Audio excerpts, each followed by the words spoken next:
আসসালামু আলাইকুম রহমতুল্লাহি বারাকাতুহ। বন্ধুরা, আমি হাদিউল ওরা ফরিদপুরি আছি আপনাদের সাথে। আজকের ভিডিওতে থাকছে আমরা আমাদের সন্তানরা ভুল করলে বকাবকি করে, এই বকাবকি করলে কি ধরনের ক্ষতি হতে পারে। এখন বকাবকি না করে আমরা কিভাবে এটার সহজ সমাধান করতে পারি এবং তার থেকে আরো ভালো কাজ নিতে পারি। তো খুব গুরুত্বপূর্ণ ভিডিও হতে চলেছে। তো চলুন কথা না বাড়িয়ে মূল ভিডিওতে চলে যাওয়া যাক। তো আমরা যখন আমাদের সন্তানদেরকে দেখি যে সন্তানরা কাজে ভুল করছে, তখন আমরা যেটা করি, তুমি এটা কেন করলে, এই কাজটা কেন করলে, এই কাজটা তো তোমার দ্বারা ঠিক হয় নাই, তুমি এটা করতে পারো না, অথবা আরো বিভিন্ন ধরনের বকাবকি করে থাকি, চিৎকার চেঁচামেচি করে থাকি, যেটা অধিকাংশ সময় মায়েরা এই কাজটা বেশি করেন বাবাদের তুলনায়। এই জন্য মায়েদের জন্য খুব গুরুত্বপূর্ণ এই বিষয়টা।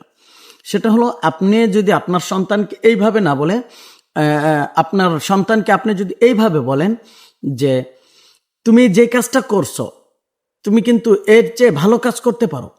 অর্থাৎ আপনি একটা কাজ দিয়েছেন, আপনি আপনার সন্তানকে একটা কাজ দিয়েছেন, এই কাজটা সে সঠিক নিয়ম অনুযায়ী করে নেই বা আপনার পছন্দ মতো হয়নি, সেখানে আপনি ওইভাবে না বলে আপনি বলেন যে তুমি যে কাজটা করেছো এই কাজটা কিন্তু তুমি আরো ভালো করতে পারো, এটা আমার বিশ্বাস, এটা আমার ধারণা। তো যখন আপনি এইভাবে কথাগুলো বলবেন, তখন আপনার সন্তান কি বলবে জানেন, কি করবে?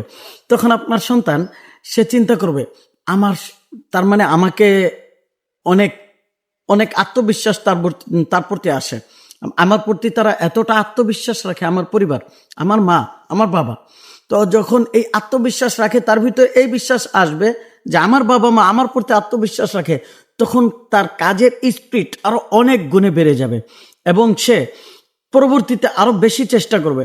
যখন আপনি একটা কাজ, এই কাজটা পরবর্তীতে আপনি যখন আরো একটু মোটিভেট করে নিজে শিখিয়ে দিবেন, আর একবার নিজে করে দেখিয়ে দিবেন এই কাজটা এইভাবে করলে কিন্তু অনেক বেশি সুন্দর হতো, তখন কিন্তু আপনার সন্তান অটোমেটিকলি এই কাজটা দেখবেন আপনার চেয়েও ভালো করার চেষ্টা করবে। কারণ আপনি তার আত্মমর্যাদা আঘাত হানেন নাই, বরং আত্মমর্যাদা বাড়িয়ে দিয়েছেন, তার ভিতরে আত্মসম্মান বোধ বাড়িয়ে দিয়েছেন।